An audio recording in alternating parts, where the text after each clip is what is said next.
Punjabi radio USA ਸੁਣ ਰਹੇ ਸਾਰੇ ਹੀ ਮਾਣਯੋਗ ਅਤੇ ਸਤਿਕਾਰਤ ਸਰੋਤਿਆਂ ਨੂੰ ਪੰਜਾਬੀ ਰੇਡੀਓ USA ਦੀ ਟੀਮ ਅਤੇ ਮੇਰੇ ਰਾਜਕਨਵੀਰ ਸਿੰਘ ਵੱਲੋਂ ਆਪ ਜੀ ਨੂੰ ਬਹੁਤ ਹੀ ਪਿਆਰ ਸਤਿਕਾਰ ਸਹਿਤ ਦੋਨੋਂ ਅੱਜ ਜੋੜ ਕੇ ਨਿੱਘੀ ਜਿਹੀ ਸਤਿ ਸ੍ਰੀ ਅਕਾਲ। ਸਭ ਨੂੰ ਜੀ ਆਖਦੇ ਹਾਂ ਸੁਤਰ ਪ੍ਰੋਗਰਾਮ ਅਪਡੇਟ ਅਮਰੀਕਾ ਦੇ ਵਿੱਚ ਆਪ ਸਭ ਦਾ ਸਵਾਗਤ ਹੈ। ਅਪਡੇਟ ਅਮਰੀਕਾ ਦੇ ਵਿੱਚ ਜਿਹੜਾ ਜੀ ਅੱਜ ਦੇ ਦਿਨ ਅਸੀਂ ਤੁਹਾਡੇ ਲਈ ਪੇਸ਼ ਕਰਾਂਗੇ ਅਮਰੀਕਾ ਦੀਆਂ ਅਹਿਮ ਖਬਰਾਂ, ਖਾਸ ਕਰਕੇ ਪ੍ਰੈਜ਼ੀਡੈਂਸ਼ੀਅਲ ਇਲੈਕਸ਼ਨ ਨੂੰ ਲੈ ਕੇ ਜੋ ਤਾਜ਼ਾ ਜਾਣਕਾਰੀ ਆ, ਲੇਟੈਸਟ ਅਪਡੇਟ ਆ, ਉਹ ਤੁਹਾਡੇ ਨਾਲ ਜਿਹੜੀ ਆਪਾਂ ਸਾਂਝੀ ਕਰਨ ਜਾ ਰਹੇ ਹਾਂ।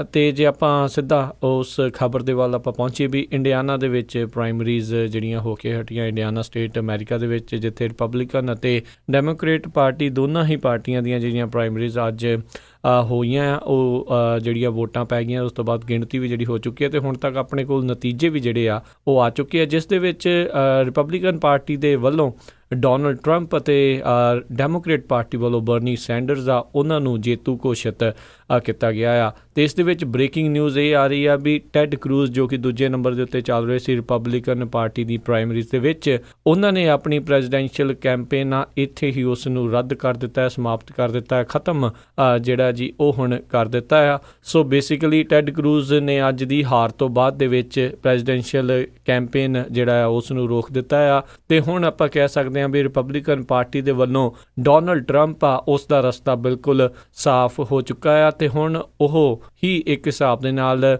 GOP ਰਿਪਬਲਿਕਨ ਪਾਰਟੀ ਦਾ ਮੇਨ ਪ੍ਰੈਜ਼ੀਡੈਂਸ਼ੀਅਲ ਨੋਮੀਨੀ ਬਣ ਕੇ ਉੱਭਰੇਗਾ। ਜੌਨ ਕੈਸਿਕ ਅਜੇ ਰੇਸ ਦੇ ਵਿੱਚ ਹੈਗੇ ਨੇ, ਪਰ ਲੱਗ ਨਹੀਂ ਰਿਹਾ ਵੀ ਉਹ ਕਿਸੇ ਤਰੀਕੇ ਦੇ ਨਾਲ ਇਸ ਨਤੀਜੇ ਨੂੰ ਪ੍ਰਭਾਵਿਤ ਕਰਨ ਦੇ ਵਿੱਚ ਕੋਈ ਕਾਮਯਾਬੀ ਰੱਖਣਗੇ। ਸੋ ਜੇ ਨਤੀਜਿਆਂ ਦੇ ਉੱਤੇ ਝਾਤ ਮਾਰੀਏ, ਡੋਨਲਡ ਟਰੰਪ ਆ ਉਹਨਾਂ ਨੂੰ ਇੰਡੀਆਨਾ ਦੇ ਵਿੱਚ ਕੁੱਲ 53.3% ਕਾਊਂਟਿੰਗ ਜਿੰਨੀ ਹੋਈ ਆ, ਉਸ ਦੇ ਵਿੱਚੋਂ 5,61,250 ਵੋਟਾਂ ਮਿਲੀਆਂ, ਜਦਕਿ ਟੈਡ ਕਰੂਜ਼ ਦਾ ਉਸ ਨੂੰ 36% ਤਕਰੀਬਨ 3,86,620 ਵੋਟਾਂ, ਜੌਨ ਕੈਸਿਕ ਨੂੰ ਮਹਿਜ 80,000 ਵੋਟਾਂ ਜਿਹੜੀਆਂ ਪਈਆਂ ਆ। ਅਤੇ ਇੱਥੇ 57 ਡੈਲੀਗੇਟ ਦਾਅ ਦੇ ਉੱਤੇ ਸੀਗੇ ਰਿਪਬਲਿਕਨ ਪਾਰਟੀ ਦੇ ਵੱਲੋਂ, ਅਤੇ ਇਹ ਵਿਨਰ ਟੇਕ ਆਲ ਸਟੇਟ ਸੀਗੀ ਰਿਪਬਲਿਕਨ ਪਾਰਟੀ ਦੀ। ਸੋ ਕੁੱਲ 57 ਦੇ 57 ਡੈਲੀਗੇਟ ਡੋਨਲਡ ਟਰੰਪ ਦੀ ਝੋਲੀ ਦੇ ਵਿੱਚ ਪਏ ਆ ਅਤੇ ਹੁਣ ਤੱਕ ਜਿਹੜੀ ਕਾਊਂਟਿੰਗ ਹੋਈ ਆ ਉਸ ਦੇ ਵਿੱਚ ਤੱਕ ਡੋਨਲਡ ਟਰੰਪ ਆ ਉਸ ਨੂੰ ਜੇਤੂ ਘੋਸ਼ਿਤ ਕਰ ਦਿੱਤਾ ਗਿਆ ਆ।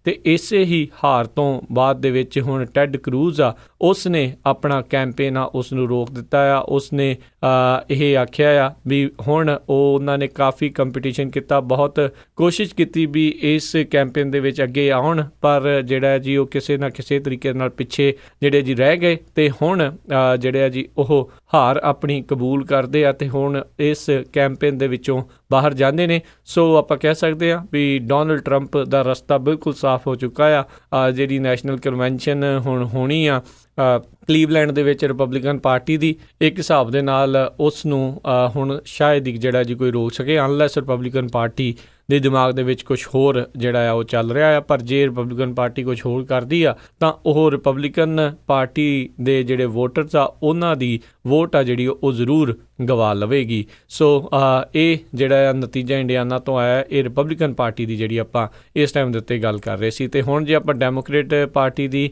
ਗੱਲ ਕਰੀਏ, ਇੱਥੇ ਜਿਹੜਾ ਆ ਫਸਵਾਂ ਮੁਕਾਬਲਾ ਰਿਹਾ। ਕੁੱਲ 83 ਡੈਲੀਗੇਟਸ ਦਾ ਜਿਹੜਾ ਫੈਸਲਾ ਇੰਡੀਆਨਾ ਪ੍ਰਾਇਮਰੀਜ਼ ਦੇ ਵਿੱਚ ਹੋਣਾ ਸੀਗਾ, ਹੁਣ ਤੱਕ ਮਿਲੀ ਜਾਣਕਾਰੀ ਤੱਕ ਹੁਣ ਤੱਕ ਜਿੰਨੀ ਕਾਊਂਟਿੰਗ ਹੋਈ ਆ ਉਸ ਦੇ ਵਿੱਚ ਬਰਨੀ ਸੈਂਡਰਸ ਦਾ ਉਸ ਨੂੰ ਜੇਤੂ ਘੋਸ਼ਿਤ ਕੀਤਾ ਗਿਆ ਆ। ਕੁੱਲ ਉਸ ਨੂੰ ਵੀ 53% ਵੋਟਾਂ ਪਈਆਂ ਆ ਅਤੇ 3,13,907 ਵੋਟਾਂ ਉਸ ਦੇ ਹੱਕ ਦੇ। ਹੈਲਰੀ ਕਲਿੰਟਨ ਨੂੰ 2,81,850 ਵੋਟਾਂ ਜਿਹੜੀਆਂ ਮਿਲੀਆਂ ਆ ਅਤੇ ਇਸ ਕਰਕੇ ਬਰਨੀ ਸੈਂਡਰਸ ਨੂੰ ਇੱਥੇ ਜੇਤੂ ਘੋਸ਼ਿਤ ਕੀਤਾ ਗਿਆ ਹੈ। 42 ਡੈਲੀਗੇਟ ਜਿਹੜੇ ਆ ਉਹ ਬਰਨੀ ਸੈਂਡਰ ਦੇ ਹੱਕ ਵਿੱਚ, ਹੈਲਰੀ ਕਲਿੰਟਨ ਦੇ ਹੱਕ ਦੇ ਵਿੱਚ ਜਿਹੜੇ ਆ 36 ਡੈਲੀਗੇਟਸ ਆ ਉਹ ਜਿਹੜੇ ਆ ਉਹ ਪੈ ਚੁੱਕੇ ਨੇ। ਸੋ ਇਹ ਤਾਜ਼ਾ ਜਾਣਕਾਰੀਆਂ ਜਿਹੜੀਆਂ ਪ੍ਰੈਜ਼ੀਡੈਂਸ਼ੀਅਲ ਇਲੈਕਸ਼ਨ ਨੂੰ ਲੈ ਕੇ ਇੰਡੀਆਨਾ ਪ੍ਰਾਇਮਰੀਜ਼ ਦੇ ਵਿੱਚੋਂ ਜਿਹੜੀਆਂ ਆ ਉਹ ਆਪਾਂ ਨੂੰ ਪ੍ਰਾਪਤ ਹੋ ਰਹੀਆਂ ਆ। ਅਤੇ ਇੱਕ ਵਾਰੀ ਫੇਰ ਬ੍ਰੇਕਿੰਗ ਨਿਊਜ਼ ਦੇ ਵਿੱਚ ਦੱਸਦੇ ਜਾਈਏ ਵੀ ਟੈਡ ਕਰੂਜ਼ ਆ ਉਹਨਾਂ ਨੇ ਜਿਹੜਾ ਆਪਣਾ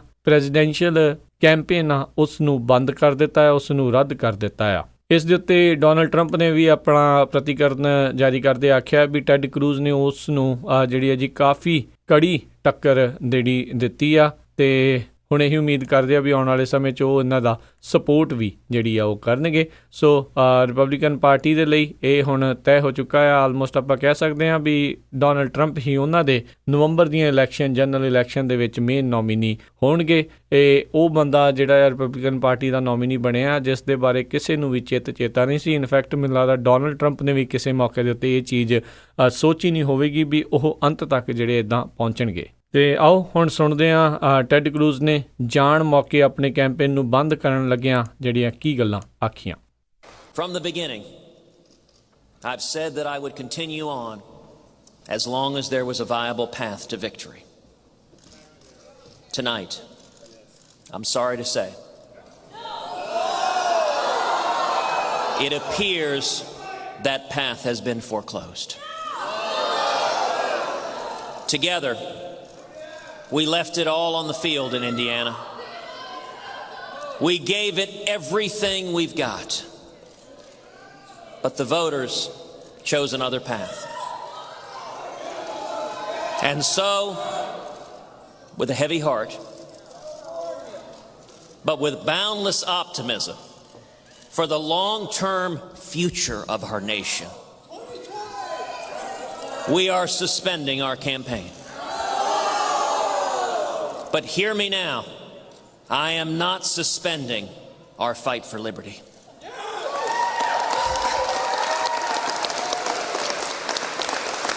I am not suspending our fight to defend the Constitution, to defend the Judeo-Christian values that built America.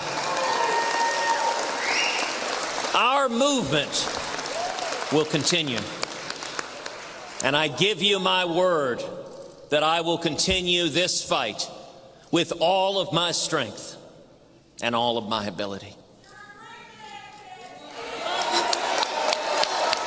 ਇੱਥੋਂ ਸਾਫ਼ ਪਤਾ ਲੱਗਦਾ ਹੈ ਵੀ ਉਹਨਾਂ ਦੇ ਸਪੋਰਟਰਸ ਦੇ ਵਿੱਚ ਕਾਫੀ ਨਿਰਾਸ਼ਾ ਸੀ ਜਦ ਉਹਨਾਂ ਨੇ ਆਪਣੇ ਕੈਂਪੇਨ ਨੂੰ ਸਸਪੈਂਡ ਕੀਤਾ। ਉਹਨਾਂ ਨੇ ਆਖਿਆ ਵੀ ਉਹ ਸਿਰਫ ਇਹ ਕੈਂਪੇਨ ਸਸਪੈਂਡ ਕਰ ਰਹੇ ਆ ਅਤੇ ਅਮਰੀਕਾ ਦੀ ਵੈਲਿਊਜ਼ ਦੇ ਲਈ ਉਹ ਹਮੇਸ਼ਾ ਜਿਹੜੇ ਆ ਉਹ ਲੜਦੇ ਰਹਿਣਗੇ। ਕਾਫੀ ਲੋਕਾਂ ਨੇ ਇਹਨਾਂ ਦਾ ਸਾਥ ਵੀ ਦਿੱਤਾ ਆ। ਪਿਛਲੇ ਕਾਫੀ ਮਹੀਨਿਆਂ ਤੋਂ ਹੁਣ ਤਕਰੀਬਨ 188 ਕੁ ਦਿਨ ਜਿਹੜੀਆਂ ਜਨਰਲ ਇਲੈਕਸ਼ਨ ਦੇ ਵਿੱਚ ਉਹ ਰਹਿ ਗਏ ਨੇ ਅਤੇ ਉਦੋਂ ਤੱਕ ਜਿਹੜੇ ਕਹਿ ਸਕਦੇ ਹਾਂ ਵੀ ਕਿਤੇ ਨਾ ਕਿਤੇ ਹੁਣ ਇਹ ਚੀਜ਼ ਸਥਾਪਿਤ ਹੋ ਚੁੱਕੀ ਆ ਵੀ Donald Trump versus Hillary Clinton ਜਾਂ Donald Trump versus Bernie Sanders, ਇਹਨਾਂ ਦੋਨਾਂ ਦੇ ਵਿੱਚੋਂ ਹੀ ਜਿਹੜਾ ਆ ਮੁਕਾਬਲਾ ਦੇਖਣ ਨੂੰ ਮਿਲ ਸਕਦਾ ਆ। ਬਰਨੀ ਸੈਂਡਰ ਦੇ ਜਿਹੜੇ ਚਾਂਸਿਸ ਆ ਉਹ ਬਹੁਤ ਹੀ ਘੱਟ ਨਜ਼ਰ ਆ ਰਹੇ ਨੇ ਕਿਉਂਕਿ ਜਿੱਦਾਂ ਚਾਹੇ ਉਹ ਸਟੇਟਸ ਜਿੱਤ ਵੀ ਰਹੇ ਨੇ ਪਰ ਕਿਉਂਕਿ ਹੈਲਰੀ ਕਲਿੰਟਨ ਨੂੰ ਵੀ ਜਿਹੜੀਆਂ ਨਾਲ ਡੈਲੀਗੇਟਸ ਜਿਹੜੇ ਆ ਉਹ ਮਿਲਦੇ ਜਾ ਰਹੇ ਆ ਅਤੇ ਉਹ ਨੋਮੀਨੇਸ਼ਨ ਦੇ ਵੱਲ ਲਗਾਤਾਰ ਉਹ ਵੱਧਦੇ ਜਾ ਰਹੇ ਆ ਅਤੇ ਹੁਣ ਸਟੇਟਸ ਵੀ ਥੋੜ੍ਹੀਆਂ ਰਹਿ ਗਈਆਂ ਅਤੇ ਹੈਲਰੀ ਕਲਿੰਟਨ ਨੂੰ ਜਿੱਤਣ ਦੇ ਲਈ ਜਿਹੜੇ ਆ ਡੈਲੀਗੇਟਸ ਆ ਉਹ ਵੀ ਹੁਣ ਘੱਟ ਚਾਹੀਦੇ ਨੇ ਬਰਨੀ ਸੈਂਡਰਸ ਦੇ ਮੁਕਾਬਲੇ। ਸੁਪਰ ਡੈਲੀਗੇਟਸ ਦਾ ਆਲਰੇਡੀ ਜਿਹੜੀ ਇਹ ਕਹਿ ਸਕਦੇ ਹਾਂ ਵੀ 98-99% ਤੱਕ 90% ਤੋਂ ਵੱਧ ਜਿਹੜੇ ਸੁਪਰ ਡੈਲੀਗੇਟਸ ਉਹਨਾਂ ਦੇ ਹੱਕ ਦੇ ਵਿੱਚ ਆਲਰੇਡੀ ਨਿਤਰੇ ਹੋਏ ਆ। ਸੋ ਕਹਿ ਸਕਦੇ ਹਾਂ ਵੀ ਨਵੰਬਰ ਦੀਆਂ ਜਨਰਲ ਇਲੈਕਸ਼ਨ ਦੇ ਵਿੱਚ Donald Trump versus Hillary Clinton ਆ ਉਹ ਦੇਖਣ ਨੂੰ ਮਿਲ ਸਕਦਾ ਆ ਅਤੇ ਕੌਣ ਇਹ ਰਨਿੰਗ ਮੇਟਸ ਆਪਣੇ ਚੂਜ਼ ਕਰਦੇ ਨੇ ਇਹ ਵੀ ਆਉਣ ਵਾਲਾ ਸਮਾਂ ਜਿਹੜਾ ਉਹ ਦੱਸੇਗਾ। ਅਤੇ ਕਿਤੇ ਨਾ ਕਿਤੇ ਹੁਣ ਜਿਹੜੀ ਰਿਪਬਲਿਕਨ ਪਾਰਟੀ ਦੀ ਕਨਵੈਨਸ਼ਨ ਕਲੀਵਲੈਂਡ ਦੇ ਵਿੱਚ ਹੋਣੀ ਆ ਉਹ ਕਿਤੇ ਨਾ ਕਿਤੇ ਹੁਣ ਉਸ ਦੀ ਕੋਈ ਲੱਗਦਾ ਜ਼ਰੂਰਤ ਆ ਉਸ ਦੀ ਨਹੀਂ ਹੋਵੇਗੀ ਪਰ ਫਿਰ ਵੀ ਸ਼ਾਇਦ ਇਹ ਮੰਨਿਆ ਜਾ ਰਿਹਾ ਵੀ ਫਾਰਮਲ ਨੋਮੀਨੇਸ਼ਨ ਜਿਹੜੀ ਰਿਪਬਲਿਕਨ ਪਾਰਟੀ ਦੇ ਵੱਲੋਂ ਉਸ ਨੈਸ਼ਨਲ ਕਨਵੈਨਸ਼ਨ ਦੇ ਵਿੱਚ ਹੀ ਜਾਰੀ ਕੀਤੀ ਜਾਵੇਗੀ। ਸੋ ਸਰੋਤਿਓ ਇਹ ਸੀਗੀ ਅੱਜ ਦੀ ਜਿਹੜੀ ਸਭ ਤੋਂ ਵੱਡੀ ਖਬਰ।